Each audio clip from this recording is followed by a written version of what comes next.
If you would like to support the podcast and get some extra content while you're there, head on over to patreon.com/SevereMMA podcast and sign up.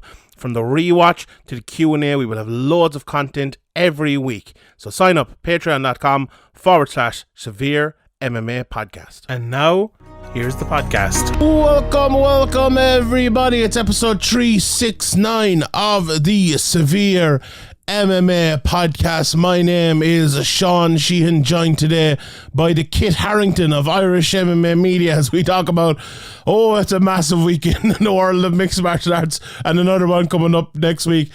I don't know how we're going to get through it all, but we're going to get through it all. Before we tell you about that, and before we get into all of that, we must tell you about our friends over at Manscaped. And as I told you last week, sweaty sack summer is approaching, guys. We better get ready for it. The sun is shining, shorts are off, and your balls are smooth. You heard that right. Your friends here at Manscaped are here to make your beach balls as smooth as the Floridian sand. In summer, you want to kill some cold beers and barbecues, not kill the vibe with peeps peeking out of your peeking out of your swim trunks. That's why Manscaped has their Performance Package 4.0 to keep the party in your pants looking crisp and refreshing all summer long. So dive head first into summer by joining the 4 million men worldwide who trust Manscaped and get ready for hot guy summer. It's already here for me. It's here all year round for me.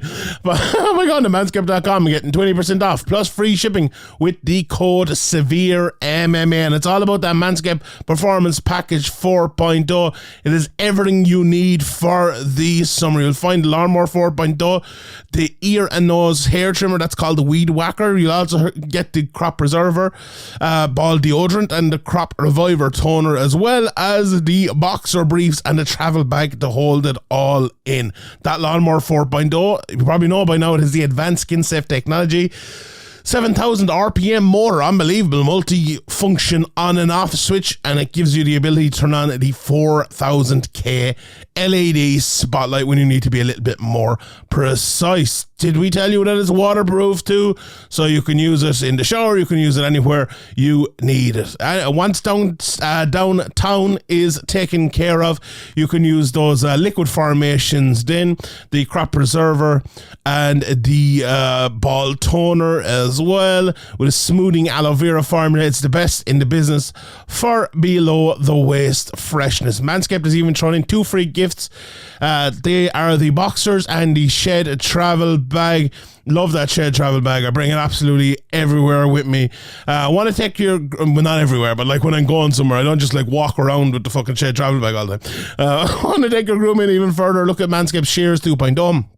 A package that is everything you need to look pristine: nail cutters, tweezers, and grooming scissors. The Performance Package, with the Performance Package, your balls will really need to impress, but make sure to cover the rest with the Shears 2.0. So get 20% off and free shipping with the code SevereMMA at Manscaped.com. It's 20% off with free shipping using the code SevereMMA at Manscaped.com. This is the summer to turn your package into a full package with Manscaped. Right, Graham, how are you? Jeez, I know you've been dealing with the old COVID. How are you feeling?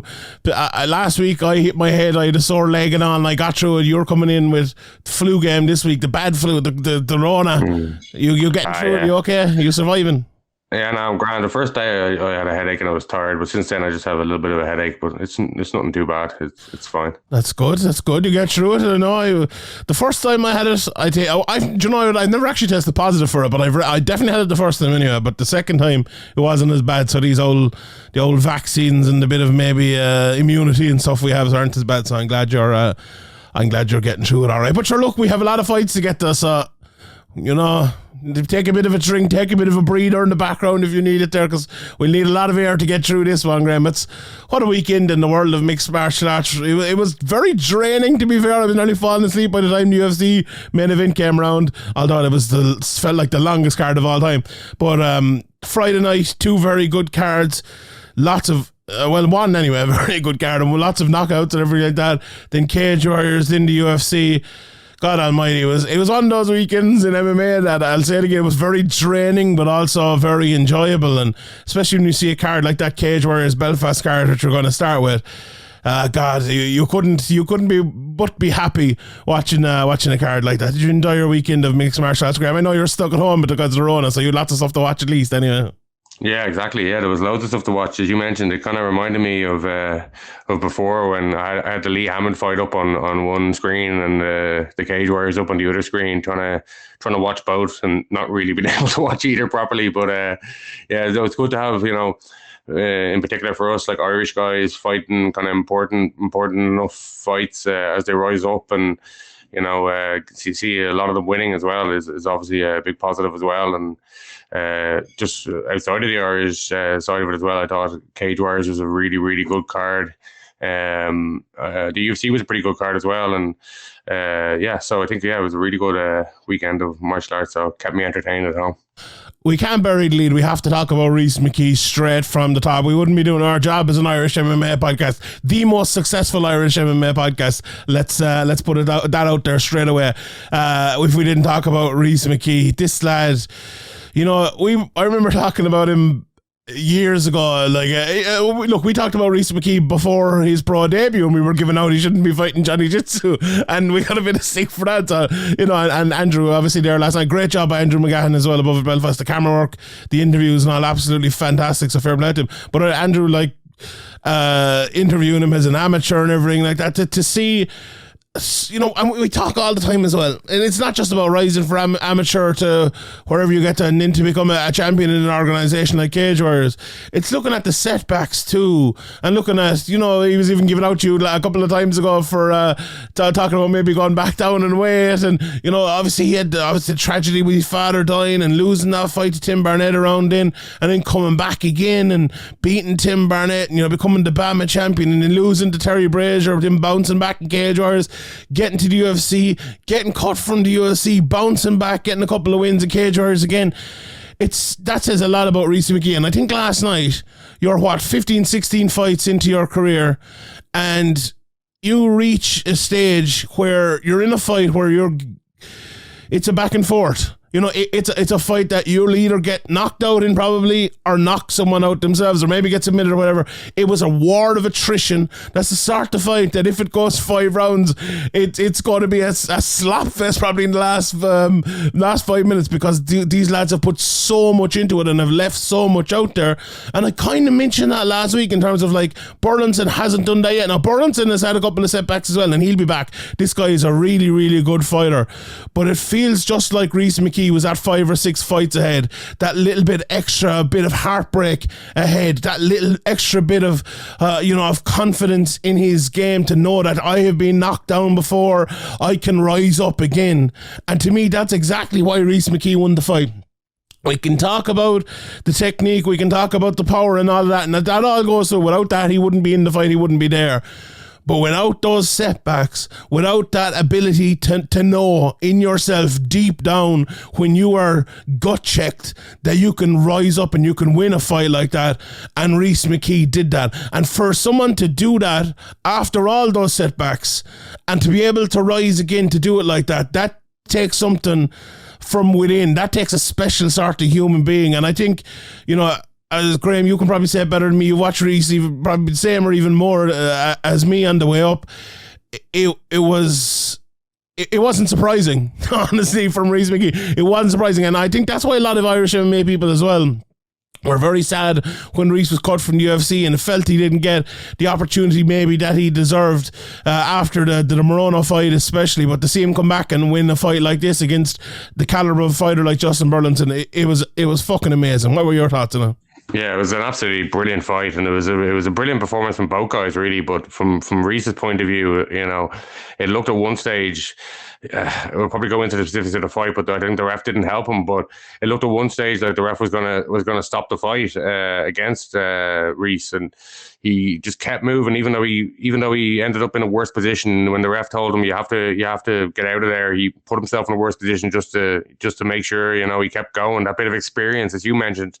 Even in terms of, you were kind of talking about it in terms of the kind of way to come back from adversity, but even the experience, that even though the ref's kind of blowing it, to play along enough. Just very true. Yeah. Other guy could have been like, here, like could have just like it could have been stopped and he could have been complaining and it would have been like, oh yeah, you're correct, but like nothing's going to happen. But he gave up the positions and took the shots and worked his way back and just never say die attitude. He really both guys really wanted it. You could see it. It was an absolute war. But, you know, and a shout out to the doctor as well. Like, you know, we've seen doctors who are inexperienced sometimes when there's a cut like that, stop a fight. And it was a huge cut on Rhys's face, but it wasn't impeding his vision and it wasn't bleeding into his eye. So I think it was a good decision to let him go. And, you know, a lot of guys would feel that big flappy skin in the middle of their face and think, oh, fuck. But Rhys was in a war and he was there to kill or be killed. And in the end, he absolutely beautifully folded him with a lawn chair with that straight down the pipe shot. It was absolutely beautiful finish and a brilliant fight from both guys. Just and it was kind of fitting that McGahan was there, kind of by luck or coincidence. For Severe again, when he interviewed Rhys, as you said, throughout his amateur career, even, you know, and Rhys had adversity even in his amateur career and built on that, and he's taken hard fights all along, and it stands to you when you do that and you get the experience in. And you know, if he hadn't have taken the kind of hard route, you know, that's a fight he could have easily lost and probably would have lost. I wondered, you know, you said about the almost stoppage in the first round. I wonder, he probably didn't, but I wondered that Tommy McCafferty fight somewhere in the back of his mind, you know, where it was the opposite. He was on the other end of it, where, you know, McCafferty found himself in a situation, and I think the ref in that situation stopped it a little bit early, even though Rhys was dominating, would have beaten Tommy McCafferty anyway, don't get me wrong. But like, that's a sort of situation you've seen before, and Rhys has been in before and has seen, you know, on the opposite side, and maybe, you know, maybe it wasn't, it wouldn't be as foremost in your mind as if you'd been on the wrong side of that, let's say. But that experience, again, that's why he's there. And but it's even like a really rare thing to happen when the ref is that quick, like a few seconds with being taken down and eating a couple of normal shots, and the ref's like, you gotta move, you gotta do something. He's like getting close. I'm like, what the fuck is going on here? This guy's really overeager. Like, I've seen quick like referee interactions like that, but never so quick that I can remember. Yeah, and I think Daniel Mulvaney's a very, very good referee, and I know maybe he saw something that we didn't see. Maybe he saw a shot that hurt Rhys more bad, or whatever the word is, than we could see it at home. Maybe the camera was cut off or something. So maybe there was a reason there. But to me, watching home, and I know we didn't really talk about it before, but you agreed that it was one of those ones where there would have to have been something that we didn't see for it to pan out that way. And I don't know, maybe there was a little bit of that throughout the night with a couple of different officials and things like that. And I know that Cage Warriors didn't have their A team. Now Daniel Mulvaney is part of the A team, so he would have been there anyway, so that wasn't the case in this. But they didn't have, you know, their normal judges. So we talk about David Leatherby, Ben Carledge and Darryl Ransom and others. I don't think Darryl was there anyway, but the other two certainly weren't there. And, you know, obviously Mark Goddard was over at Bellator the night before, and so it didn't actually turn out to be an issue. I thought Dick Larkin and Peter Lavery and all did a very good job, and then Mulvaney did a good job as well, apart from that one thing, in my opinion. But that is a thing that tends to happen. But anyway, back to the fight. I think, look, Rhys got through it, and he needed to, and I do definitely think that warning for him to move in that position put him into a worse position and got him caught. Oh, definitely. And it was, I actually don't think I've seen anything like that in MMA in a while, and that's one thing I'm very like, I don't like referees talking too much, and I think this is a thing that Mark Goddard used to do an awful lot back in the day, and I think he's improved an awful lot on it, is talk almost coaching lads through a fight. Yeah, I was just thinking that. It's like rugby. It's like rugby where the ref starts rugby scrum, and the ref starts telling them how to scrum. It's like, don't tell them how to scrum. Just let them at it. Penalise them if they do it wrong. Let them at it. If you're you not need the coach. Look, if it's very bad, obviously warn them, go, you have to move. But this wasn't one of those situations. He was in a bad pace. He was getting mounted or almost mounted or whatever. Absolutely. But let him get mounted. Let him take those few shots. Let the fight almost be over before you're given that warning. If he's just moving into mount, sure, maybe he'll do nothing. Maybe Rhys would get out of it. But anyway, we're solving that too much. But it was a big change of the fight because that cut was major. Shout out to the cut. I don't know if it's the cut. I know there was the cut woman in the cut. Joe Clifford was there as well. Whoever was there with Rhys, they did a fucking fantastic job because it bled bled a little bit, but it was so. I couldn't believe how little it bled. I was I mean, neither. Every time he got touched, I was expecting. There was one stage where Burlington was kind of rubbing his hand in his face on the ground, and I was like, "Oh, that's probably going to make it bleed, open up," but it didn't. It was just a really good job, or lucky, or both. Yeah, they did an absolutely fantastic job there, but Rhys came back from that, and it was a close, it was a close first round, and look, it was on those fights, and the UFC fight, you probably put it the same way, where it was such like a kind of a back and forth of madness. It was a hard fight to even score. I would need to go back and watch again, but it doesn't matter because the fight ended in the third round, so I don't need to score it, thankfully. But once the fight got to the latter stages of like the second and into the third, I think Rhys, that heart, that cardio, that ability to keep going just took over. And then when he landed that power shot, that left hand inside, I talk about heart, but that left hand was pure technique and pure ability and pure. It was a fast one as well. It was one of those ones where you barely see the opening, you throw it and you land it. And that comes down to the amount of sparring and the amount of training and everything he's done. And he did land it with the, that jab / left hook, kind of short left hook inside, and put Burlington down and put him out. And Rhys took a lot of shots in that fight, and he has an unbelievable chin. Like, he has an unbelievable chin to get through all of that. There's no doubt about that. We talk about going out the lightweight and coming up the welterweight, and that coming up the welterweight has definitely helped Rhys Mckee, and his ability to take shots was unbelievable. How did you, maybe you have a more clear and concise breakdown of the fight than me, because I kind of lost it a little bit in this fight, because you know what, I'm a fan of both of these guys, Rhys Mckee and Justin Burlington, and I couldn't help but kind of stand up and give him a bit of a clap from the sitting room afterwards, because it was such a fucking war. I assumed you enjoyed it as much as I do. Yeah, I really enjoyed it. It was absolutely brilliant. Like, you can't take anything away from the fight. Like, I think even the criticism we're having of the referee probably kind of hired the intensity of the fight. It probably wouldn't have been such a fast paced kind of high velocity fight if the ref hadn't been so over eager, maybe. So maybe that did help us for it becoming like a classic fight we'll look back on and remember as an all-time classic probably going forward. Like, it's always hard to judge, like, right after when people say, "Oh, where do you put that UFC in terms of UFCs or whatever of all time?" But that fight was like really enthralling, and it was back and forth, and it felt like either guy could win at any time, and that was proven in the end when kind of Rhys landed that kind of straight down the pipe and folded him, and you could see that the crowd were really into it. It was a huge reaction. It meant so much to Rhys. Obviously, Rhys is we talked to kind of at length about his unlucky kind of to be cut from the UFC like before, but this fight against Burlington was a UFC caliber fight in my opinion, and we'll probably see Burlington in the UFC in the future as well. So don't take anything away from him. He's only 8 fights into his career, and he's coming up against somebody like Rhys Mckee, who most people would agree probably should be in the UFC, and it was a really great fight, and it's one you definitely watch again. 100%, and shout out to both lads for entertaining us in such a brilliant way and showing such fucking skill, heart, determination, all of that. We had it all in that fight. The fight of the weekend for me. Guts. Yeah, blood, exactly.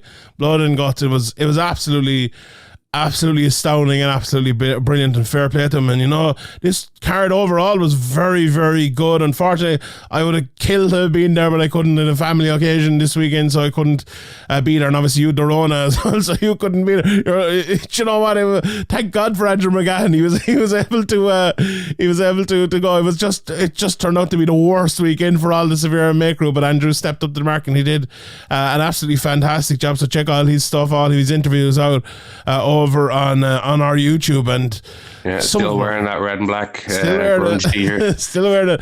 And the interviews were brilliant, I must say. They were shot very well, but also the content of them was absolutely fantastic, so check all of them out. And I can't believe Cage were just still not interviewing people in the cage afterwards. How did they not interview Rhys Mckee in front of the fucking Belfast crowd after a Northern Irishman like him had just won a major title, and they're not interviewing him in the cage? Ridiculous. But they did loads of things great, like the matchmaking's great, the fights were great, the pacing was brilliant. But just that's one little thing that would make it, in my opinion, a lot better. Yeah, and I understand, like, during the pandemic and stuff, they couldn't do it because you didn't want to be in the cage and all, absolutely no problem. But my God, even if it's just like, the co-main event and the main event or something, Yeah, even just the main events, title fights, just get it. They have to be. Do you know what? Andrew McGann's available there. Fly that man over for every event, put him in there in the cage and have him interview the co-main event and the main event afterwards. Yeah, perfect. You could even run Brad in there real quick. Absolutely, yeah. Absolutely. Let's run through the rest of the card because we have a lot of mixed martial arts to talk about today. Caolan Loughran against Festus Cerrolo. His interview with Andrew was actually really, really good, and I don't know, I saw something out of him in that interview maybe I haven't seen before. He's confident, and it's something maybe you see in a fighter after a big win that you don't see beforehand, although he's plenty of confidence beforehand as well, but it just seemed more logical confidence here, if you get me. I don't know, but he was talking about how he was setting up shots and how he looked at someone, say, like a John Jones, and how he details his opponents, which is something I love myself, looking at fights beforehand and thinking who will win. And he seems to be someone like that too, who just loves to break guys down. He talked about fighting a few cans, and the reason he did that was just to get a bit of experience, because he was upping his level inside the gym rather than in fights, in somewhere like Cage Warriors or somewhere like that, just getting that little bit of experience. And you know what, I know a lot of people are anti that, but I really think that's a good way to go. I really, really do. And I know a lot of people disagree with me. A lot of people calling me a fucking idiot and all. Andy Stevenson will get his notebook out about his can crushers and all of this. But I think he's 6 fights into his career now, and he's had 2 very legitimate fights in his last 2 anyway, and beat 2 guys. So it's not as if he's worked his way. It's worked. He's worked his way into a co-main event in the big Cage Warriors card, and he's got a really impressive performance, big win, finish. It's he's not going to be looking back and saying, I should have done it differently. He's going to be delighted with how this has turned out. So you can't really argue with the results as long as they continue. And I think his win as well was massive for this card, because if he hadn't got this, and James Sheehan is what we talk about in a second, along with Rhys's KO, 3 KOs at the very top of the card, if it had, let's say, 1 or 2 of them had lost, or if there'd been a couple of boring decisions or something like that, a lot of people probably would have been saying, like we were saying beforehand, where was Paul Hughes, where was Joe McColgan, where was these big fights, where's coming out of it, everyone's thinking, fuck me, what a great card, look at all those unbelievable knockouts, and all those unbelievable fights. So I think Caolan Loughran, James Sheehan, Rhys Mckee should be getting a bit of a bonus maybe from Graham over in Cage Warriors after this. But Loughran, like I really love his game. He's a different sort of fighter, and maybe I understand after Andrew's interview a little bit now why he fights the way he fights. And that kind of staunch, wait for your opponent to strike, step back and counter game with his unbelievable. I'm really impressed by his wrestling and his grappling. Just really, really good stuff. I think Caolan Loughran is one we need to be keeping an eye on. Very impressed with his performance. Did you enjoy it, Graham? What do you think of him as a prospect? Yeah, I thought he looked really good. As I kind of mentioned earlier, I had the Lee Hammond fight on as well, and I was kind of looking back and forth, but everything I did see, he seemed to do it with like technical. Like, he wasn't just powering his way around. He seemed to be a very technical fighter all around. He seemed to be able to mix it up well, and obviously he looked really strong in there. And he looks like he means business. He's not messing around, and he's moved to 6-0 now. He didn't take much damage there. I don't know what he said to Andrew. I can't remember exactly about getting back in there, but I think he's looking to get back in there quickly again, if I remember correctly. So.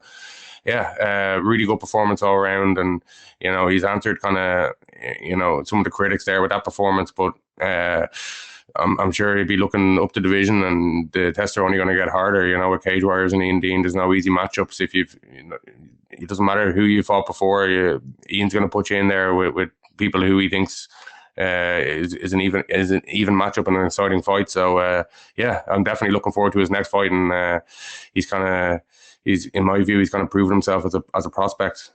100%, yeah. And he was talking about he's looking for lads in the bantamweights in the UFC, not bantamweights in Cage Warriors, and he meant it, which I kind of I like as well. Some people say that and they're shy talking, but he meant it, and it was a very good performance and a very good interview afterwards. And he's good on the mic, good in the cage. What more do you want? Caolan Loughran emerges as a bit of a star here. James Sheehan, honestly, remember, Graham, years ago we talked about Rhys Mckee, and I remember I kept saying how calm he was and how relaxed he was in the cage. James Sheehan to me showed that last night. God almighty, he was... I don't think I've seen a better defensive display out of an Irish fighter with 6-7 fights into his career than James Sheehan showed in this. I could not get over how good he was. I knew how good James Sheehan was. Obviously seen all of his fights, I think, at this stage.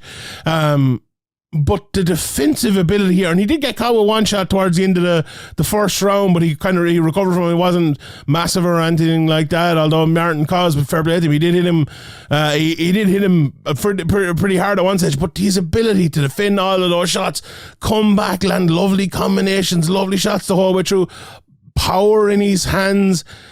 Honestly, I think James Sheehan, do you know what I thought, right? What I was thinking was like Redzer, Neil Siri and all them boys, they crawl so James Sheehan can run. You know, that was my thought coming out. I was like, this guy is I think he's benefiting from the experiences that those lads have had, and that they can teach him in the gym and bring him to the next level. You know, obviously Redzer was on the commentary, but Neil Siri was there, and Andy Ryan as well. He wasn't there, but he's coaching him as well. The experience all those lads have had, and the kind of you'll be able to say it better than me, Graham, but like the wise heads in them, I suppose, with a bit of messing as well. I think it's helped James Sheehan, and I think when you see the path that those lads have taken, and you know that path is there for you as well, and you've had the tough fights, and you've had the couple of setbacks and a couple of losses, to come back and to perform as well as you could. Like, I honestly, and I haven't been saying this recently that much, about like making calls or anything like that, but I think James Sheehan will end up in the UFC. I really do. I think he was that good last. I know Marin Cos might be the best fighter in the world, and maybe they probably would have wanted to match him against someone else. Maybe, I don't know what happened, but this performance from James Sheehan was just so crisp, concise, and good all around that I could not but be excited about this one. What did you think of it? Yeah, I totally agree with all what you're saying. I think each fight, the last two fights, he's just come on leaps and bounds. He seems to have gotten much more confident. He's so composed in there now. Like, we've seen him in the past be able to kind of make it scrappy and make it difficult and do all that kind of nasty stuff, and we know he can do that. But now we also know, when he's shown that he can do everything. You know, he can grapple, he can wrestle, he can strike. He's calm, he's composed. He's getting better fight to fight, and he's still young in his career. You know, he's had an extensive amateur background, and a successful one, beating fighting people like Kieran Clark and Marcin Dembele, and fighting the top level, fighting in the IMMAF World Championships. That stands to you, like that experience stands to you, and it gives you confidence that you can go in there with good guys, and he's shown that throughout his amateur and pro career. And obviously, as you mentioned, it's going to be big step ups in cage warriors, and if he goes on to the UFC like you're predicting. But from what we've seen, and from the progression he's made fight to fight, and the confidence he seems to have now, the composure, just the all-round game seems to be developing at a really rapid rate. And if he continues like that, the sky's the limit for him. And I'm really interested to see who Ian Dean puts him in there with next. I'm sure Ian Dean's very impressed with what he's been doing recently as well. Do you know what? It's probably too quick, and Ian Dean probably won't do this, but I wouldn't mind seeing him fight Justin Burlinson. 5-2 against 7-2. Maybe a bit quick, is it? No, bit quick. God almighty, I'd like to. Do you know what? I wouldn't mind seeing him fight Rhys Mckee down the line as well. That'd be a fun fight, and maybe I'll go full Irish MMA fan here and go, let's keep the two Irish lads apart in this one. But God, I was so impressed by James Sheehan, and I remember talking to Ian Gary about James Sheehan after that fight at one stage, and he was saying how good James Sheehan is, and maybe people not realising it. And Ian, he got injured in that fight early as well, didn't he? And still won the decision. I think that shows Ian Gary's level at that stage. But that was both of their first fights, if I'm not mistaken, or maybe James' second fight was it, or something like that. It's him fighting Gary, fighting the Matt Bonner as well, wasn't it? The other cage warrior champion.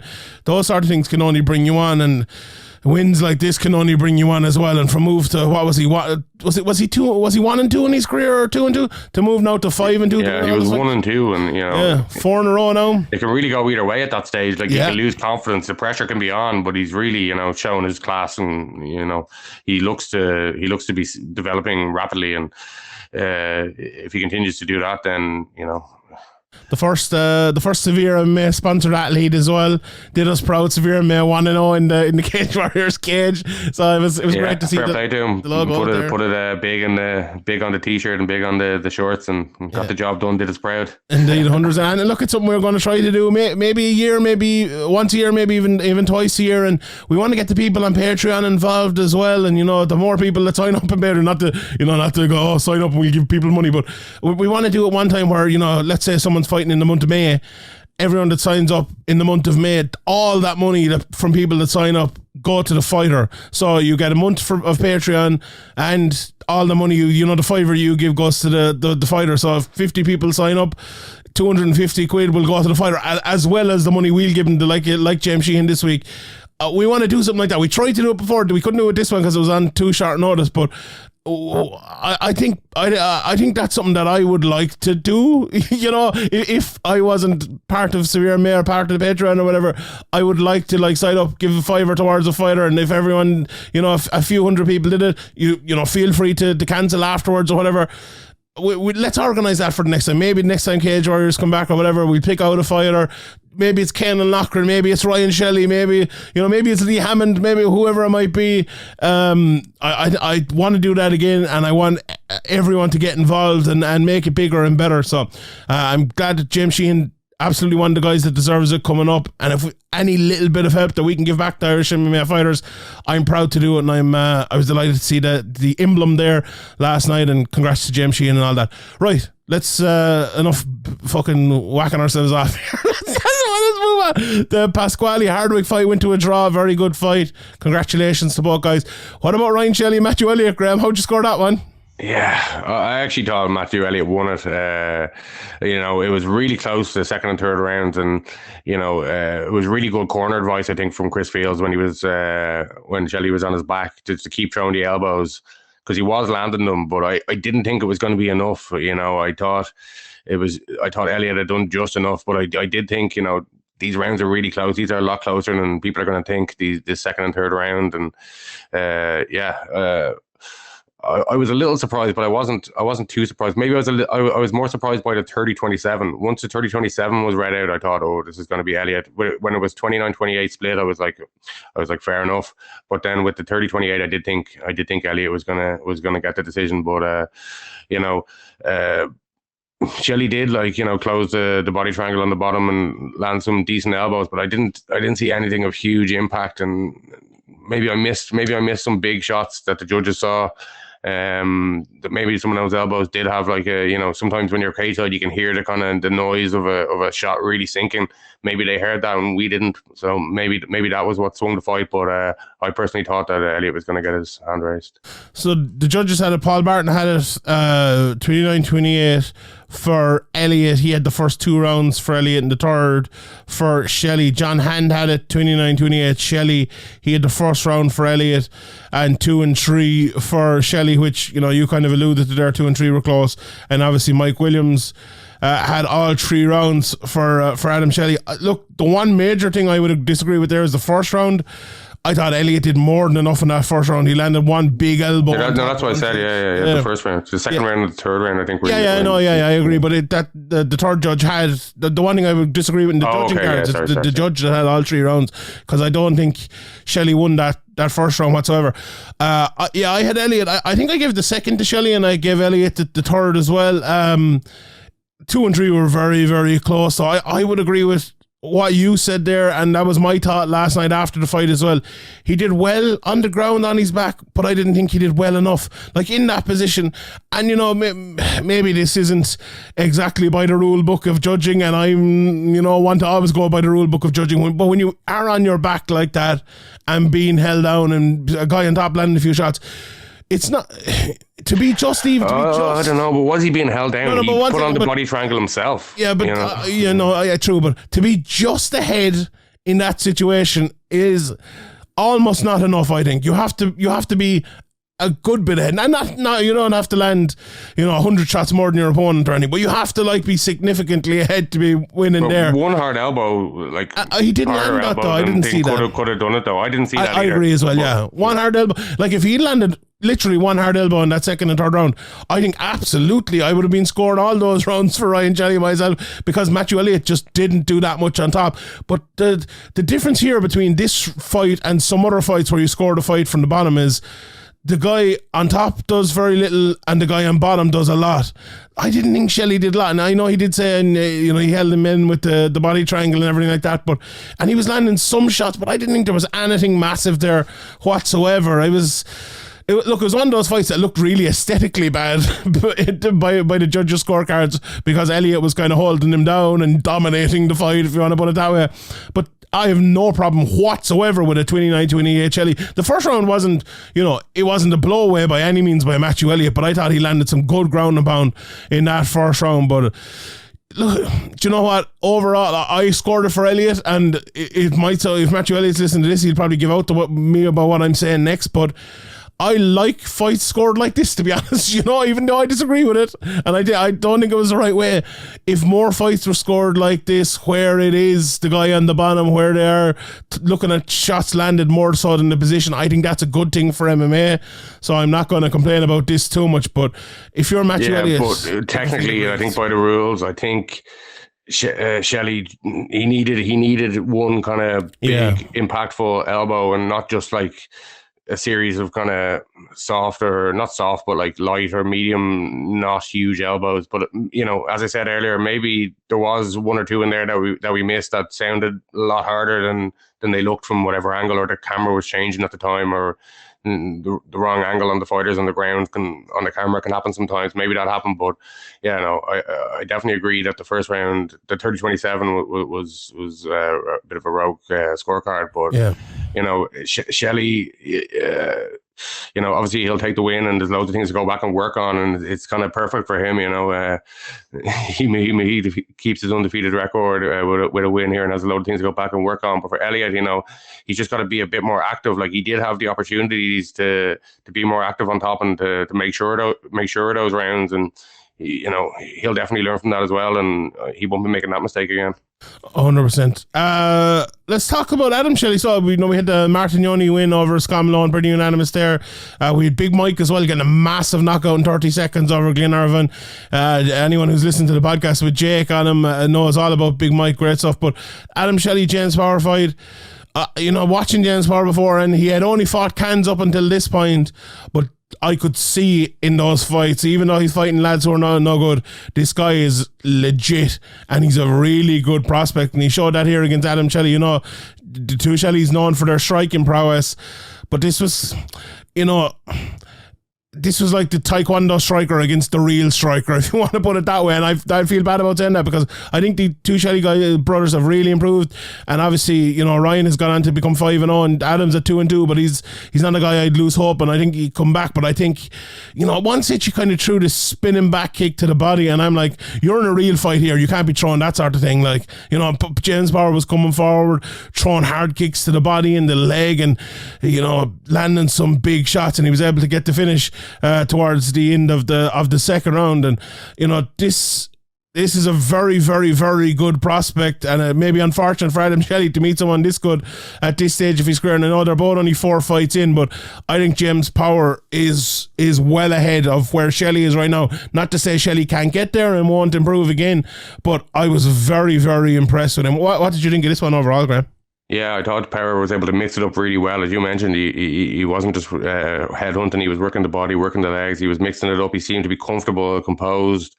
Shelley, I think he got a little tired, or maybe the body shots were taking it out of him, and he was making some kind of bad decisions in there towards the end. But he was trying to make something happen, I suppose, and the fight was going against him, and you kind of maybe have to do something different. But I think James Power looked like he was more experienced, looked like he was kind of, as you said, kind of further on the path in his development than Adam Shelley. So definitely Adam Shelley definitely still has a lot of a lot of future ahead of him, and I'm sure he'll go back and look at this and improve. But yeah, James Power definitely, looked really good. You can't take anything away from him. He did the job really well. He looked good in all aspects, and this was a step up for him, I suppose. You could say, like, he's fighting guys who were 0-2 and 0-0 and 0-2 before this, and he went in there and looked good. So I'll be interested to see his next fight as well. And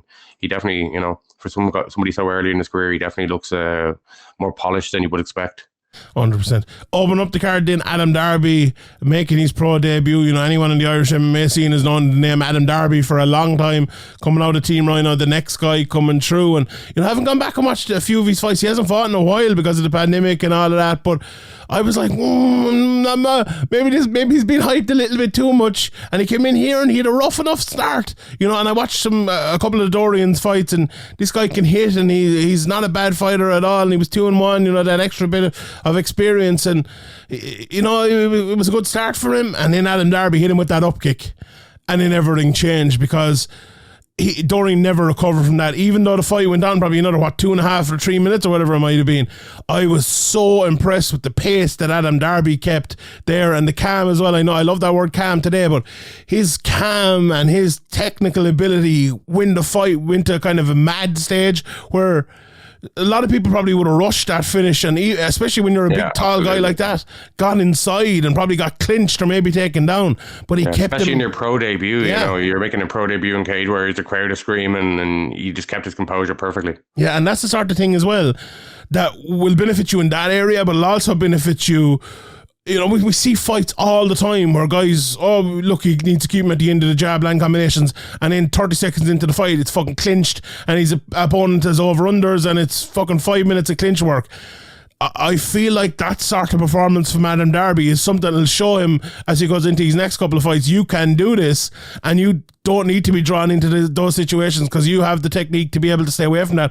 And with his length and his size at that weight class, it's very, very good. And you know what? I was a little bit skeptical coming in, I won't lie, and I think I might have even said it on the preview show. I was like, maybe he's too overhyped, Adam Darby. But what he did after that upkick, I was extremely impressed with, and you can throw me on the Adam Darby hype train. I'm on it now. So I think you can excuse the slow start a little bit. 3 years out of the cage, as you mentioned, fights cancelled, pro debut. There's a lot of pressure. It's a big moment. You've been amateur, you've extensive amateur career. You've won a lot of amateur, but it's different when you go pro. And obviously Cage Warriors, big show in Belfast, all that stuff. So yeah, I think he definitely didn't get off to a great start, but he showed composure. Obviously landed that up kick was really nicely placed that turned the fight, and as we discussed, he kept his composure really well, and showed he was a well-rounded fighter as the fight went on and as he got the finish. So really good performance by him, and I'm sure he'll be looking to get back in there quickly after being out for 3 years. I'm sure he's raring to go again. Tell us about the Lee Hammond fight, Graham, before we move on here. I only got the third round of it. I saw there was a stream going around, and I probably got the bad part of it, to be honest. Yeah, well, the first 2 rounds, I think basically your man Suvayev went for takedowns, and Lee was able to kind of do what he wanted and transition between. He went for a few submissions, but ended up taking the back and transitioning between kind of full mountain back and small ground and pound shots, fishing for chokes, and the round expired. In the second round, more of the same. So his opponent Suvayev was kind of happy to go back into the grappling, and Lee was kind of able to get the better of it and get on top. And then in the third round, Lee went for a takedown, and Suvayev landed in the legal knee. And the ref stopped the round, took a point, and Lee took a while to recover, but didn't look the same after. When he came back, he looked kind of, I don't know, he looked a bit shaken from it, or there was definitely some adverse effects from the knee, in my opinion. He was kind of more in survival mode from then on. You obviously saw that round, or the second half of that round. Suvayev was kind of had him against the cage and was trying to flurry and trying to kind of land some big shots to get him out of there, but just couldn't quite land a big shot. Lee was just managing to avoid them mostly, or take them on the hands, or half avoid them, and there was no big shot to put him down or for the ref to step in. But it did look like at one stage that Lee was in trouble, but he managed to kind of hang on and get the unanimous decision victory. The sort of fight that you need in your career, Graham, isn't it? Like that'll benefit him going forward. I said again earlier on that gut keep saying the same thing, but this is like kind of the theme of the weekend for the Irish fighters. Lee's obviously like all these other guys has fought a lot of amateurs in the IMMAFs and has a lot of experience, but it's different at pro, and he's going in there against somebody 6-0.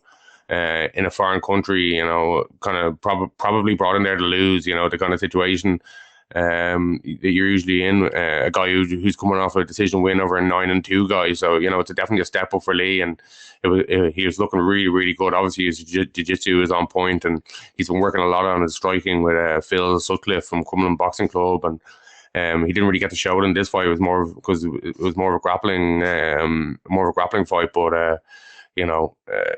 As you said, it'll definitely stand to him, and he overcame adversity, and getting kneed illegally and having to continue. Maybe when you're feeling the effects of it isn't ideal, but he managed to get the victory and keep his unblemished professional record. Indeed, yeah, it's a big time for Irish MMA, obviously with Cage Warriors and Lee Hammond. I think it's next week, isn't it? The Centurion fight is on, so Danny McCormack, sorry. I'll continue to fuck that up. It took me long enough to learn how to say her name properly. Danny Nielsen, I think you'll find it is, according to Andy Ryan. And Kiefer Crosby's back as well on that card, and Kiefer, I don't know about his opponent on that one too much, but there's a couple more Irish people as well maybe on that card, but anyway, that's a good card coming up. I believe it's next week, so I'll keep an eye out for that one as well. We'll be here all day, lads, but let's run through quickly the PFL card. Brendan Loughnane, another talk about gut checks again. He got his eye closed really badly, but he came back and he won the second and third round after losing the first. The doctor wasn't even called in to look at his eye that was completely closed, which was mad. These fights on in Georgia, I think, the PFL officiating is absolutely ridiculously bad. But anyway, Loughnane got through and he won the fight, but that eye was badly closed, and I hope it's not too serious, because if it is, he could be out of the playoffs, which he did qualify for. But a great win for Loughnane after that tough fight on short notice against Azo Hucic. His last fight as well, Rhys Mckee, who almost beat him. It ended in the third round, and Loughnane ended up winning the technical decision, because I went to the cards, but Kudo showed how good he was in that fight, and he won this fight by a knockout against Alejandro Flores, a beautiful knockout. And if you don't know Rhys Mckee, you need to know him, because this lad is really fucking good, really good. I'm massively impressed by him, and he's a guy who I think is going to be around the scene for a long time, because he has the ability to beat some of the best in the world, in my opinion. He's 11-3 now, but a very, very good fighter. Juan Adams as well beat Sam K there. He came in short notice to win that fight. Lance Palmer beat Shaman Maurice via unanimous decision there. Dennis Goslov beat Maurice Green. That was a pretty easy one. The Bubba Jenkins won by decision. Lots of decisions. Not the greatest card in the world here, honestly. Ante Deja won as well. Chris Wade got to win. And then, I suppose, the night of the underdogs started, because Clitson Abreu, Stevie Ray, Matthias Scheffel beat Fahea, Pettis, and Capiloza. Graham, I assume you saw that Stevie Ray modified body lock, modified body triangle on Anthony Pettis. Good stuff, wasn't it? Yeah. I think Stevie Ray was saying it's like a modified twister. Yeah, something like that. Something like that. Yeah. But it came in of nowhere for me. I wasn't expecting it, and Pettis seemed to be kind of clutching at his side or his ribs afterwards. So it definitely looked really painful. And if you don't know what Stevie Ray obviously knew what he was going for, and Pettis didn't seem to know what was going on, and before he knew it, he was tapping. So really, really, really good from Stevie Ray. The fight wasn't looking good for him before that, but obviously a really good performance from like a career highlight from Stevie Ray. It's a huge win for him. Anthony Pettis isn't the fighter he used to be, but he's still a really dangerous guy. He's still a former UFC champion, and a lot of respect on his name, and that's a huge win for Stevie Ray. Yeah, massive. And he almost got the submission in his last fight as well, did Stevie Ray. We've seen Anthony Pettis before tapped in a similar sort of way against Dustin Poirier, so obviously Stevie Ray had done his homework, planned this, and executed it brilliantly. So fair play to him, and a great win for him there. I suppose, like, that wasn't the most shocking. The way he won, I suppose, was shocking, but it wasn't the most shocking win in the world. I think Stevie Ray is a very, very good fighter, but the main event was a very shocking fucking win to me. Like, Matthias Sheffield came in his last fight, literally barely got touched, kind of went over and got knocked out, and I was like, this lad's no use. And anyone who listened to the podcast last week probably heard me saying it's going to be a no contest, going to be destroyed. I actually said in the betting show that a 6-1 on was too small of a price for recency bias shows at you now. And then he comes in here and he gets absolutely destroyed in a unanimous decision over 3 rounds. A great performance from Sheffield. Do you know what I think this maybe showed for Capoloza? He's maybe a little bit small for the division. I think Sheffield is a genuine heavyweight, and Capoloza could probably get down to 285 or to 205, sorry. But anyway, either way, that's I'm only making excuses there. A great win for Sheffield and a great win for Clinton Abreu as well, bringing down that hype train of Hinin Fahea. Bellator in on Friday night. This card had knockout after knockout after knockout. Rat garbage Mandel got another win here with the early right hand knockout. Aaron Jeffrey, good prospect coming through 12-3. Well, not a prospect, I suppose, 12-3 now. Cody Law ended up losing a unanimous decision, and he was one of their top prospects coming through. Do you know what? I actually haven't seen that fight. It's the first time hearing of it, so I'll have to go back and watch that one. Arya Stark won Sabah Hamasi with a massive overhand right knockout as well in his 27th fight. Anatoly Tokov, he's surely going to be fighting for a title pretty soon here in Bellator. Him versus Johnny Eblen probably be a fun fight, actually. We'll get to that in a second. Kat Zingano looked very good against Pam Sorensen. I picked Pam to win that fight because I didn't think Kat had it anymore, honestly. But Kat looked fantastic in that fight. The only problem is she emerged from it injured again. So hopefully that isn't a big one. You know, hopefully it's not an ACL or anything like that, but it looked bad. One of her knees was kind of cut. You'd get over that, no problem. That'll heal in a few weeks. But the other one looked like it was injured. So, hopefully it's not. Hopefully it's, maybe it's something small or maybe it's a strain or a few weeks. But Kat's had very bad luck with injuries and her knees as well before. So, let's all hold our breath in that one. And if she does win it, if she does get through it, she'll be fighting Chris Cyborg, and rightly so. That is the fight to make there. Alexander Shabliy then, he just destroyed Bryn Primus, knocked him out. Big win for him. Yeah, former champion. He made it look easy. He's a good fighter, though, Shabliy. Anyone who's watched him, Bryn Primus actually fought very well, I thought, in this fight, but he couldn't have enough for Shabliy.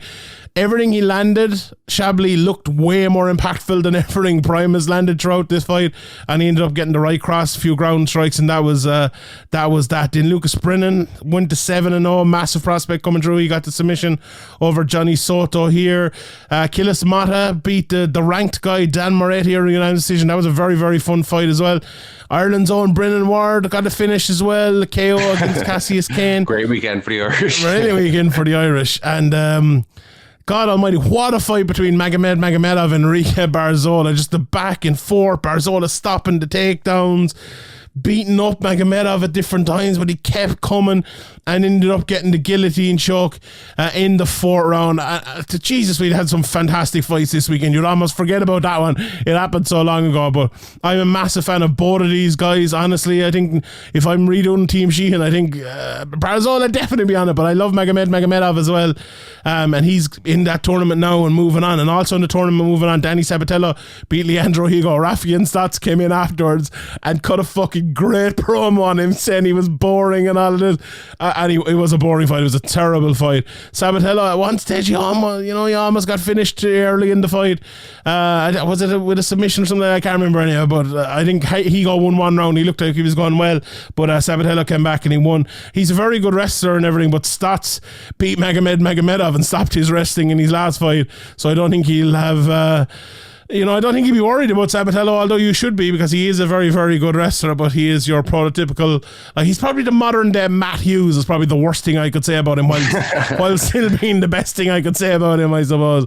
So yeah, that was interesting. That's going to be a fun fight. I saw a few people talking about it, saying this is the fight Bellator need to build up, and they really fucking do. That is one that could capture the hearts and the minds of America, maybe.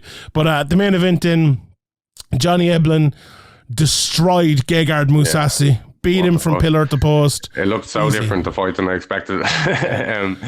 Eblin just, he was able to drop Mousasi. He had way more success. He just looked all around better, and it was just really surprising. I don't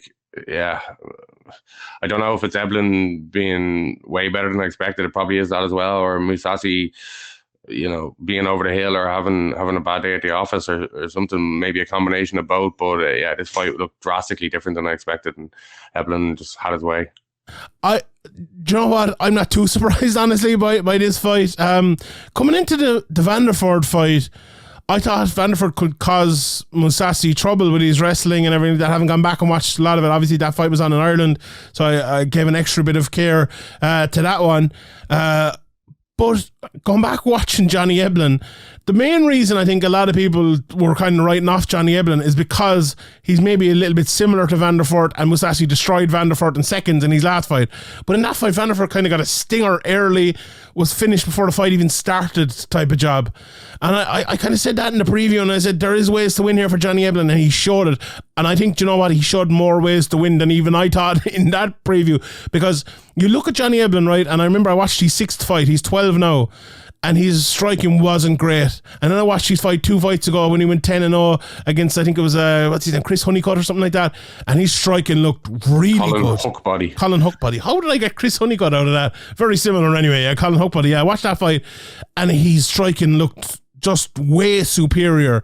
And in this one, okay, he didn't have to show loads of striking, but when he did good, he did well, and his wrestling was just unbelievable. He took Mousasi down over and over and over. Mousasi's one of these lads as well who gets so frustrated in fights. Yeah. I think I said that I said there is ways to win for Eblin if he can get Mousasi down and frustrate him. He is kind of happy enough to lie with his shoulders on the canvas and just kind of complain, but definitely didn't expect it to be so easy for Eblin if he was to win. But he went out there and he looked like a real prospect and just destroyed Mousasi. Like Bellator have returned, I said the other day, to their natural form with American wrestle boxers as their champions. They have Ryan Bader, they have Johnny Eblin, they have Logan Storley, all pretty much the exact same guy as champions. So remember not too long ago we were Cole like Conrad and Ben Askren and Eddie Alvarez and Joe Warren, Michael Chandler. Yeah, it's just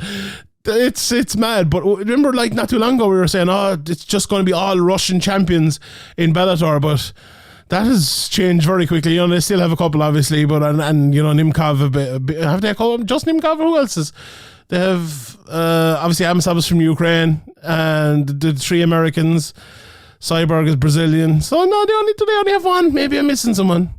But yeah, anyway, Sergio Pettis is still on Rafi and Stotts as well. They're both champions. So yeah, no, only the one Russian champion at the moment, if I'm not mistaken, in Nimkov. Or did Nimkov lose? Oh my God, no, he didn't lose. I don't know. Anyway, yeah.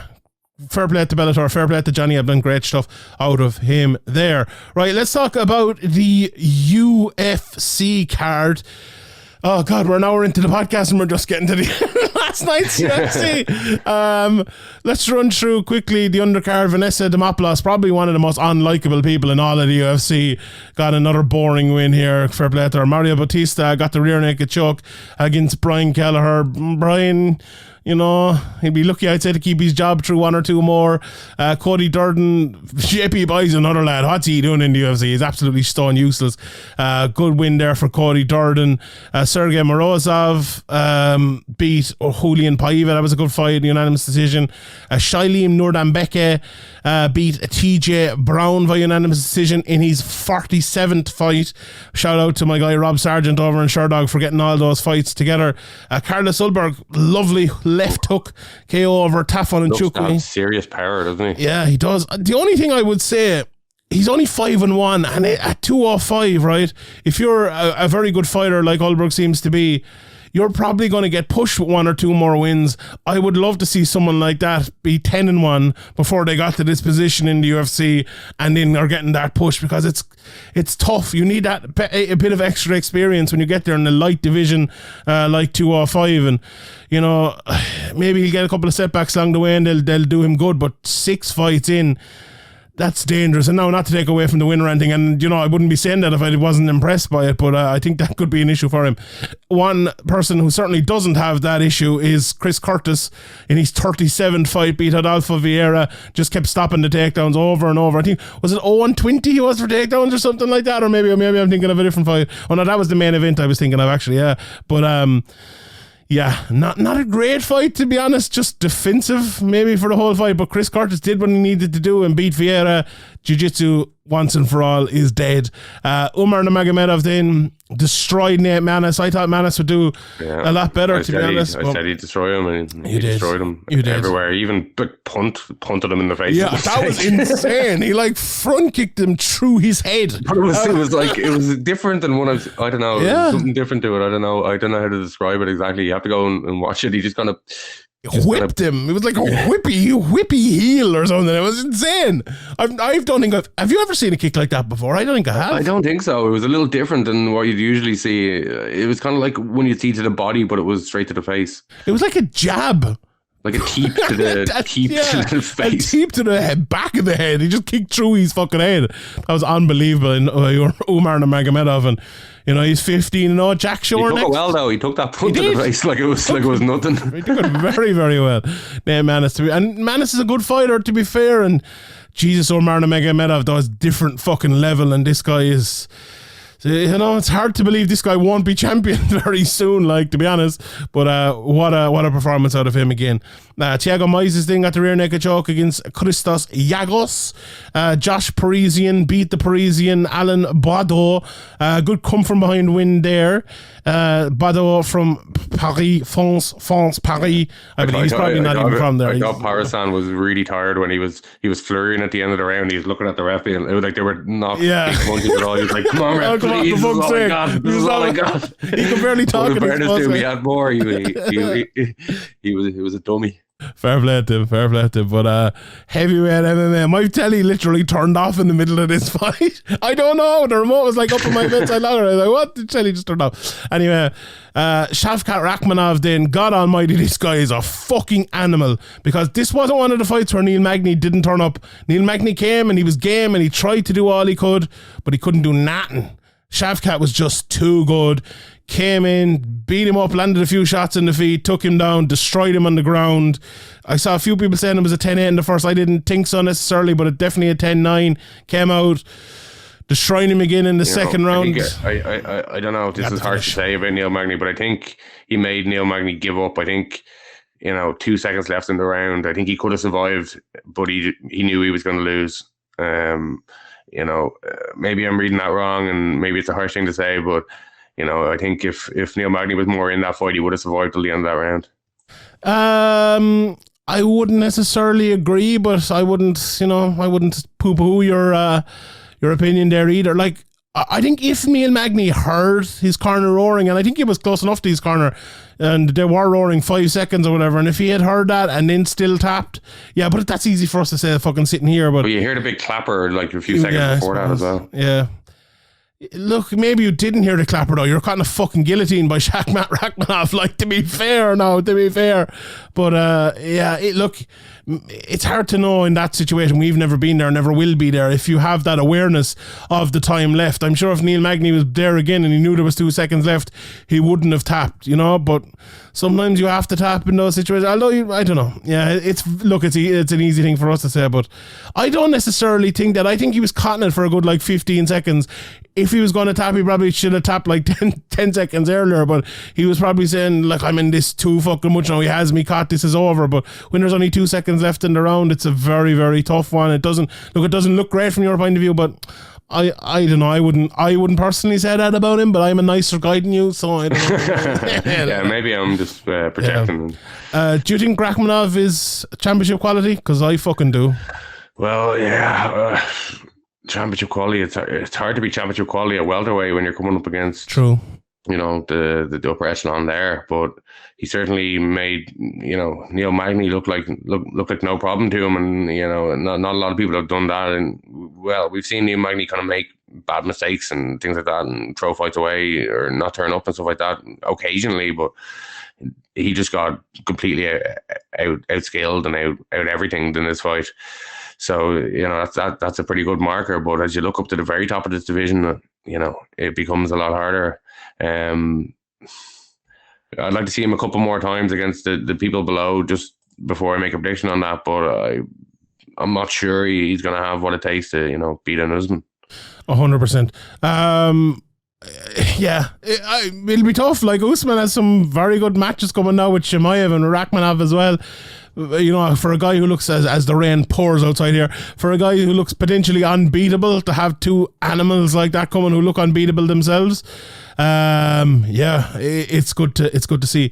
Before we get to the main event, Graham, let's tell you about our friends over at DraftKings. The calf slicer, the Peruvian necktie. There are tons of ways to come out on top on the octagon, and for UFC 276 there's one more. With DraftKings Sportsbook, the official sports betting partner of the UFC, new customers can bet $5 on any fighter and get $100 in free bets, win or lose. Use a promo code SevereMMA. Whether it's Adesanya with a knockout kick or a powerful punch from Cannonier, you win no matter what. And with DraftKings same game parlays, you can turn another small bet into a big payday. Combine multiple bets like which fighter will win, number of knockouts, and more. For UFC 276, you can place a same game parlay, and if it hits, you'll win double. So download the DraftKings Sportsbook app now. Use a promo code SevereMMA. Bet $5 on any UFC 276 fighter to win and get $100 in free bets no matter what. That's code SevereMMA this Saturday at DraftKings Sportsbook, the official sports betting partner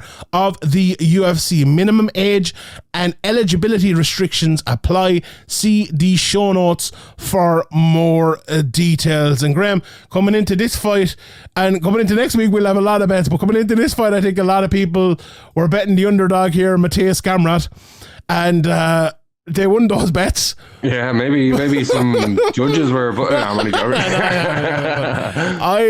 We haven't talked about this off air or anything, and I haven't seen your opinion on it. What's your opinion on this fight? Who do you think won it? I thought it was I thought it was pretty clear that it was either a 49-46 or a 48-47. Gamrot just didn't do enough.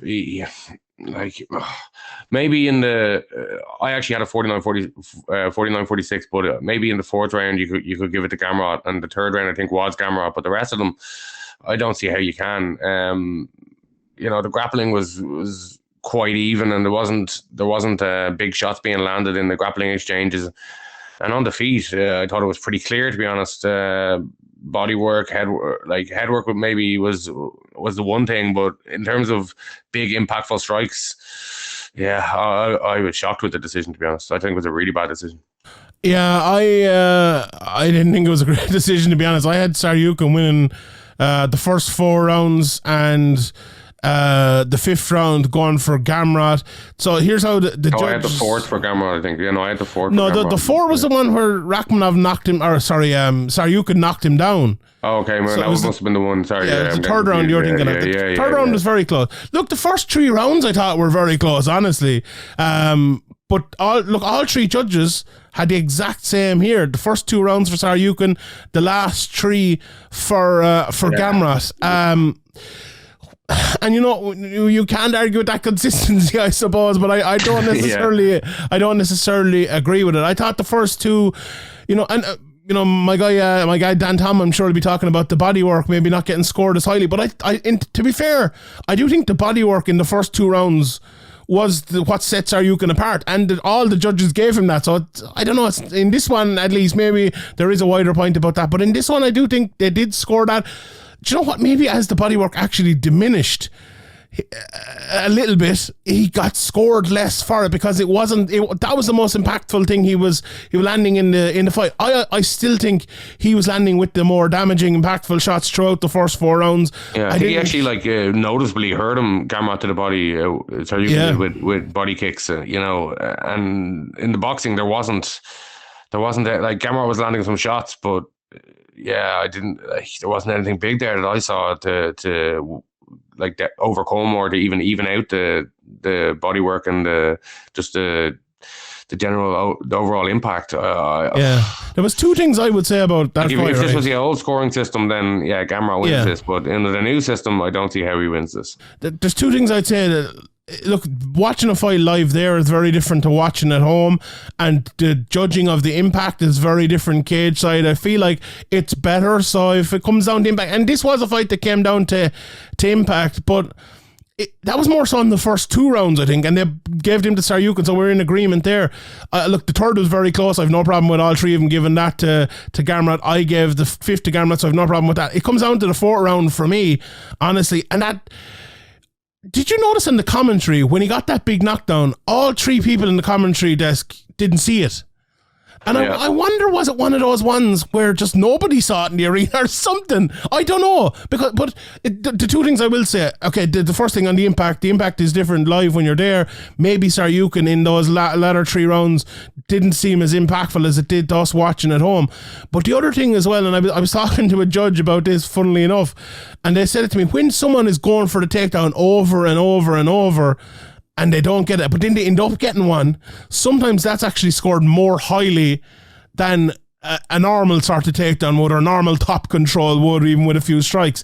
And maybe there was a little bit of a case of that here, but that would have been in the 3rd round. And I think, why would that be scored like that? That shouldn't be scored like that. I know, but you know, when you're just naturally thinking, like, I know it shouldn't be, but like that, I don't know, it just feels like an extra victory over the normal kind of victory a takedown would be in a fight like that. But having said that, that would have been in the 3rd round, which I don't think anyone has much of a problem with. I still think Saryukin landed the more impactful strikes in the 3rd round, and I definitely would have scored him the 3rd round, but Gamrot did get a good takedown and did land some good shots on the ground with that. But yeah, and look, he won the 5th as well. So it's not by any means, it's not a massive robbery or anything like that. And I did think Gamrot was... I thought Saryukin was slightly ahead in the 4th round, but it was very close apart from the knockdown. So like, if you didn't see that knockdown, which the commentary absolutely didn't, it didn't seem that they're watching the replay. They saw it back, I can see it, and look, this is me being the chairman of the judges union here. I scored it 4-1. This is what they told you to say at the emergency meeting. I scored it 4-1 for Saryukin, and I think this was one of those fights that you could maybe hold up as an example of the impact not scoring as much in rounds 3 and 4. But it did in rounds 1 and 2, which is weird. I would love to maybe speak to Chris Lee, Ron McCarthy and Sal D'Amato and see what they say about it. Maybe they will do that in the California call next month, and that'll be interesting to see. But look, let's forget about the judging. I think we discussed that pretty well there. What a fucking fight. What a fight. And we can't let that pass as well, because sometimes we get, and especially me, and you know, I'm a big part of this fucking problem as well. Mr. Judges. Yeah, we talk too much about judging. But this was one of those fights where, do you know what, this fight and the Lee Hammond fight, the bit of it I watched anyway, do you know what, sometimes lads get into like a wrestling / jiu-jitsu battle where it is mad scrambles on the ground and it's brilliant, and one guy ends up dominating that sometimes, right? And it wasn't necessarily the case here, but that doesn't actually score that much for you, you know? You could have 3 minutes of scrambles, you're winning all those scrambles, and the lad gets up and he punches you once in the face and he's winning that round. Even if you take the back and you don't get anywhere near a rear naked choke, and then he manages to get up and he lands one nice body shot. You know.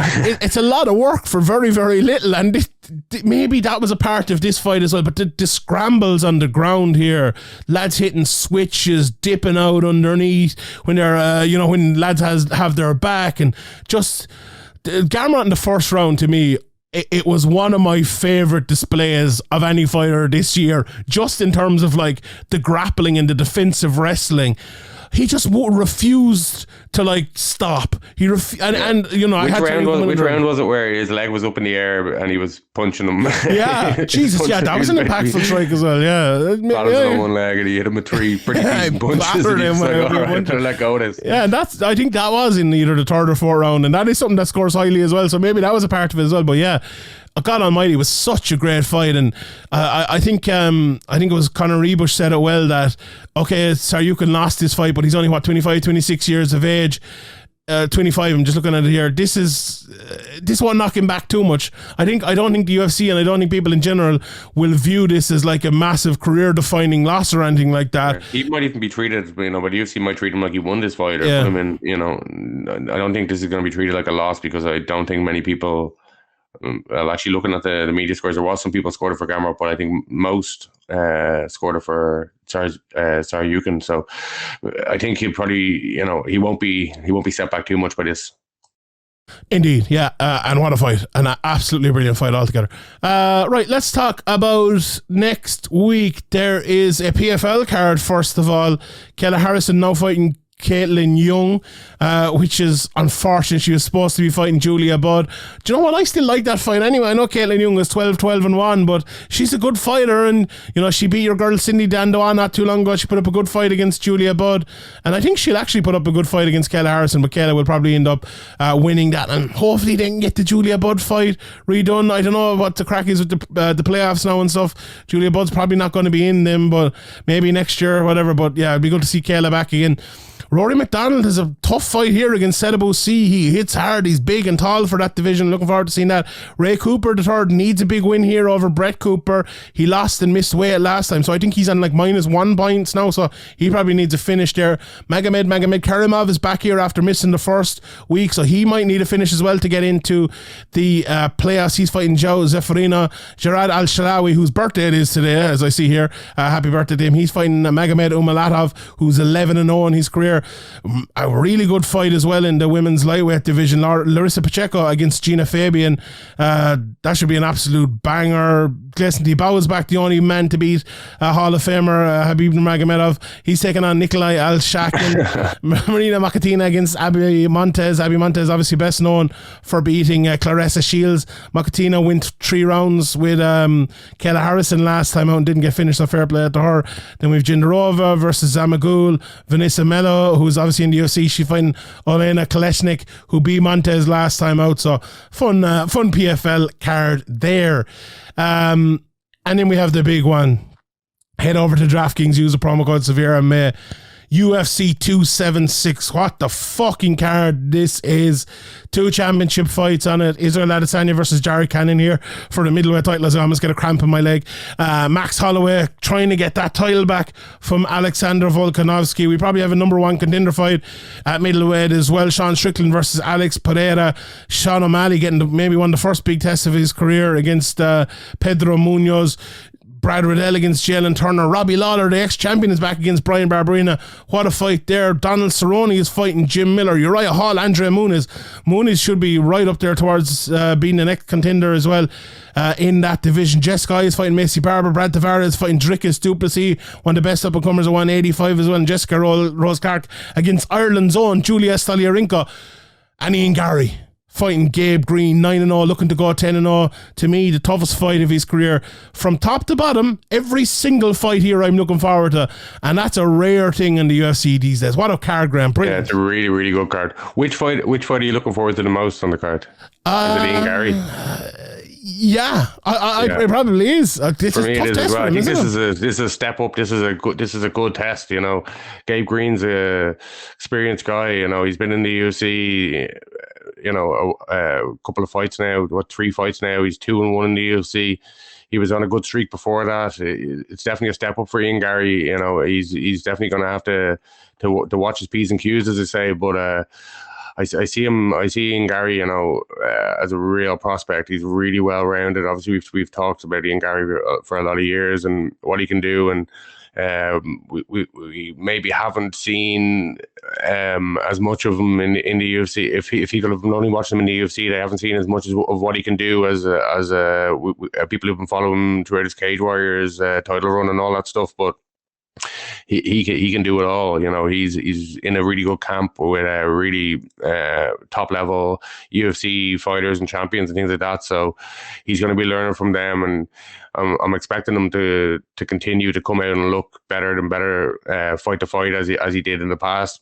Kind of before the UFC debut, there was a bit of nerves there and a bit of a slow start and things like that. So yeah, I'm definitely expecting Ian Gary to face a tough test here, but to have more than enough to win it. But you know, he needs to be careful. He can't be messing around here. This is serious business now. This is actual UFC quality people he's fighting now. So as long as there's no messing around here, which I don't expect there to be, I think this is a really exciting fight, and I'm really excited to see what Ian Garry can do. Yeah, I would say the exact same, and I think your point about no messing around, that's 100% correct, because you can't go in there against Gabe Green and expect it to be easy. And I think his last performance showed that Ian Garry is not the sort of guy to do that. And that last performance as well was a very mature performance, and one I think that, as you said, people who've seen Ian Garry for a long time would have been happy to see. He got an extra 15 minutes. He showed maybe a different wrinkle to his game, that his technical ability to win a fight like that and stay safe was a very good thing. But then a lot of people in America, they were like, Ian Garry, he's only a hype train. He went 3 rounds with this guy. What's this about?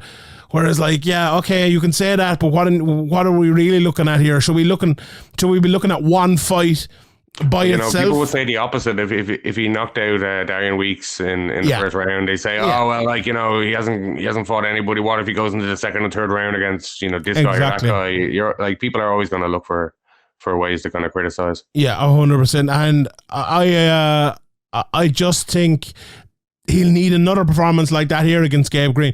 Like, the funny thing about Gabe Green is I went back and I watched his last fight as well. It was against Johan Lanes, I believe, the same guy who fought Justin Burlinson, funnily enough.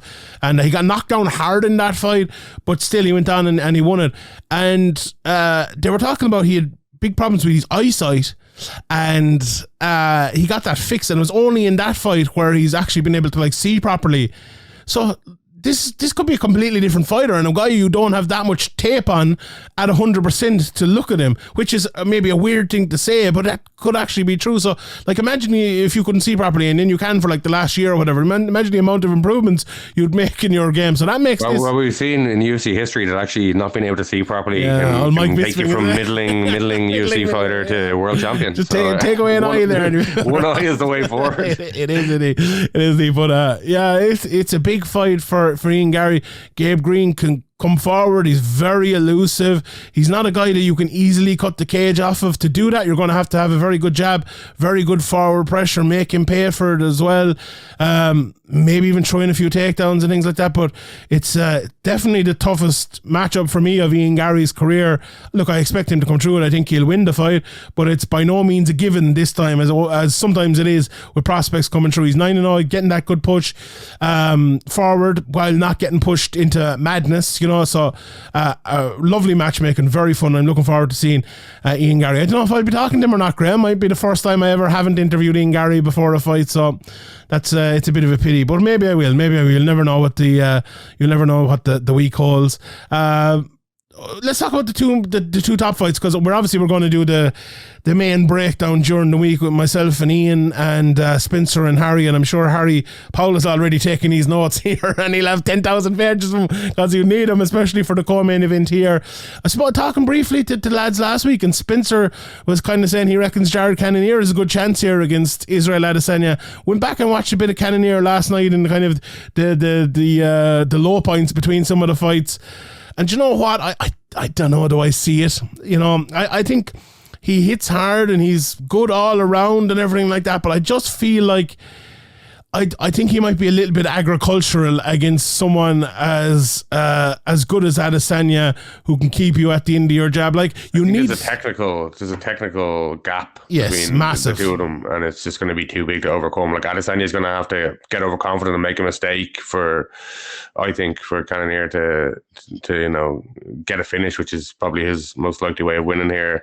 But I just don't see that happening. Like, Adesanya picking him apart, growing into the fight, maybe becoming easier and easier as the rounds go on, and maybe he can get a TKO, or maybe he just wins a lopsided decision. That's how I see it going. Yeah, I think Cannonier will kind of attempt to fall into a lot of shots and get past the jab of Adesanya, and you'll just see Adesanya kind of walking past him, and you'll see him doing like the looking into the horizon sign with his hand over his eyes sort of thing, and that's going to be worse and worse for Cannonier as the fight goes on.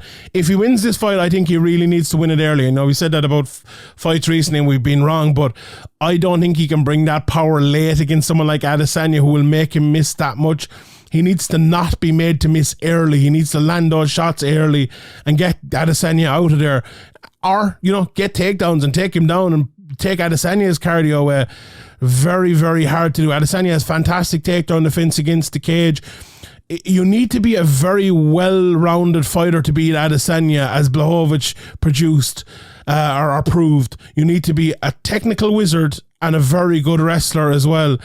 I don't think Jared Cannonier, he's not a bad wrestler and he's not a bad striker, but he's not a technical striker in the same fashion as a Blachowicz or an Adesanya, and I don't think you can get past Adesanya's technical striking unless you are that, and I don't think the power will be enough. Now maybe he'll catch him with a big shot, and he always has a puncher's chance. Everyone in MMA has a chance, but other than that, I think Adesanya will win this one.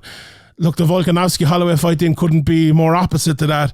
You have these two massive technical wizards going against each other. I think especially Volkanovski, a really unbelievably beautiful technical fighter against Max Holloway, one of the most high output, high octane animals we've ever seen in mixed martial arts before. Hurt Volkanovski the last time. Volkanovski was able to keep going and get through it again. It's a massive fight for Max Holloway. You know, he's lost twice to Volkanovski. If he loses again, you can't see him getting back to a title shot in a good while. He'll probably have to move to lightweight or something. If Volkanovski loses here, they might never give him a fucking title shot again, because it's pretty clear they want to get Max Holloway back with that belt. No, that's a bit tongue-in-cheek, I know, but a great you're probably right though. You know, Volkanovski, for as much respect as me and you and people who follow the game closely give him, you know, he's not really, you know, drawing the outside attention outside of the hardcore that I can see. So the UFC probably would prefer Max Holloway in there, and maybe that's why he is getting this third title shot, you know, or this third matchup with Volkanovski for the title. So, you know, as you said, this kind of is make or break for the featherweight title for Max Holloway, and this could go either way. You know, these are going to be, I expect these to be really, really close rounds. You're going to have to watch these really closely, and there's probably going to be a lot of debate over these rounds, and it's probably going to be a kind of argued decision. It's probably going to be one of those fights again, because these guys are both so technically good and such high output, and you know, maybe one of them could get a finish, but I see it more likely as it being kind of back and forth, and maybe there'll be a couple of clear rounds, and maybe there'll be a couple of really close rounds, and it'll probably come down to, you know, one or two big strikes in one round. That's how close I think these two guys are. But I think, yeah, if I had a free bet, and I'd probably just lean Volkanovski, because he's able to get it done, you know, before he has a great ability of just being able to do enough to win rounds, and that's huge. Like, you know, Max Holloway has as well, but Volkanovski's kind of had his number over more of the rounds than Holloway's had his. But even though, as you mentioned, Holloway kind of did have him down at one stage, but yeah, it's a hard one to call. It's you know, it could go either way. It's probably going to be a close decision. Do you know what? I agree with you. But I'm going to go out on a limb here, right? And as you were talking there, I was just thinking,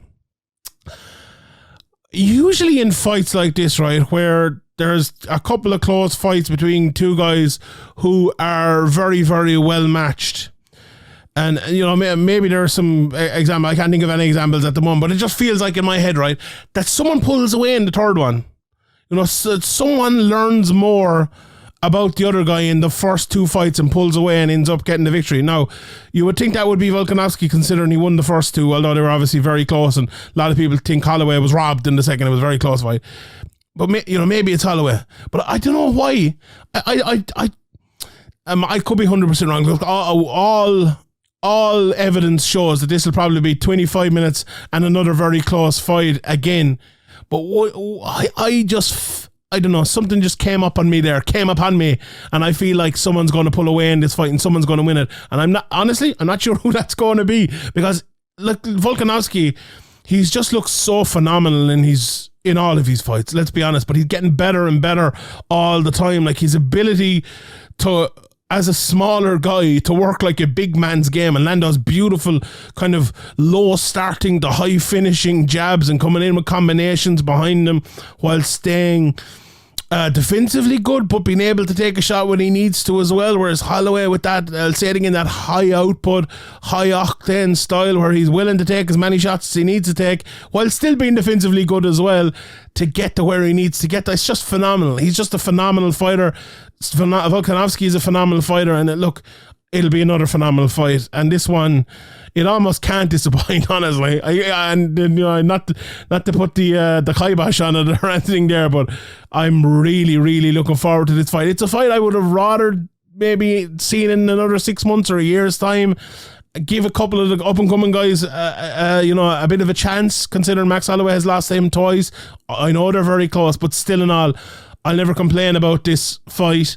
I always wanted it. Maybe not wanted it immediately, but I always wanted it, and now that we have it, I think it's a little better. It's a little bit, more exciting when it's not the main event. When it's under another big fight as well. When you have this fight, do you know what? I think it should be the fucking main event. Why is it not the main event? This feels like a big card now, though. This feels like this feels like a big card. If you had these two separated, you had Cannonier against Adesanya, you're like, just Cannonier, really have a chance. But you have this fight as well, so. Although people might say, I've seen it twice, but the both guys are so technical and so good that who doesn't want to see it? Doesn't want to see it again. This won't be the last time we'll see it either, I would suggest, especially if Holloway wins. It's important to follow it. Yeah, exactly. So yeah, poor old Aaron Lannan will be getting his title shot in 2029. Look, congratulations, lads. Fucking Mirsad Bektic should be back and fighting for the title again. Jose Aldo will probably be next day. He'll come back up to 145. But anyway, what a card that is. What a weekend in the world of mixed martial arts last weekend. What a weekend coming up. It never stops. This world never stops, and it's draining, but it's fucking brilliant at the same time as well. And when you see lads like Rhys Mckee putting it all out there, when you see fantastic fights like Gamrot versus Saryuk, and when you see beautiful knockouts, beautiful submissions, when you've magnificent fights like Max Holloway versus Alexander Volkanovski to look forward to, when you've up-and-coming prospects you like Caelan Loughran or Ian Gary or James Sheehan to look at, you couldn't be complaining about MMA. What a lovely sport we have, and it's a joy to sit here every Sunday for usually an hour. We're an hour and a half now and talk about it. It's a pleasure and a privilege for us to be able to do it, Graham. So thanks to everyone for listening. And Graham, let's send them all out with a quote for the week. Go on. 2 jumps in a week. I bet you think that's pretty clever, don't you, boy? We'll see you next Sunday or Monday or Tuesday, whenever we're back.